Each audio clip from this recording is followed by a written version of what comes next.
ce sera peut-être un tout petit peu plus facile d'emprunter pour acheter un logement à partir du 1er janvier, car la Banque de France vient de décider de relever le taux d'usure, le taux maximal de crédit immobilier, le faisant passer de 3,05% à 3,57%. Bonsoir Maxime Debs. Bonsoir. Ça va permettre à certains projets d'achat de se débloquer. Oui, des projets aujourd'hui retoqués par les banques, de quoi donner un peu d'air aux emprunteurs. Oui, même si Cécile Roclor appelle à relativiser, elle travaille pour le courtier Empruntis.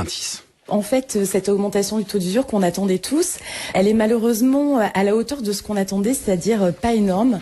3,57%, c'est effectivement à peine 0,5% de plus que maintenant. Alors vous me direz, c'est déjà ça, mais en fait, les banques attendaient avec impatience cette remontée du taux d'usure pour pouvoir elles-mêmes remonter leur taux de crédit.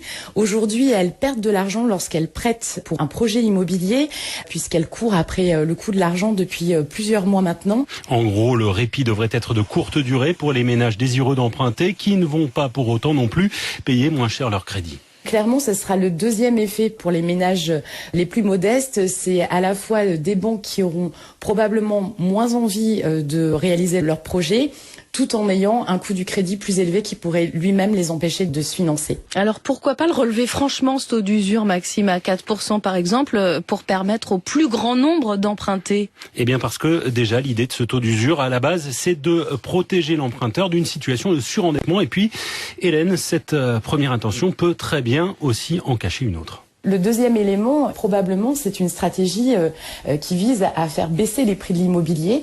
On le voyait bien depuis des années, le Haut Conseil de stabilité financière qui surveille les marchés financiers en France alertait sur le fait que le marché de l'immobilier allait trop vite, qu'il y avait un risque d'emballement et que c'était un marché qui était soutenu par des taux de crédit très bas et des conditions de financement très faciles.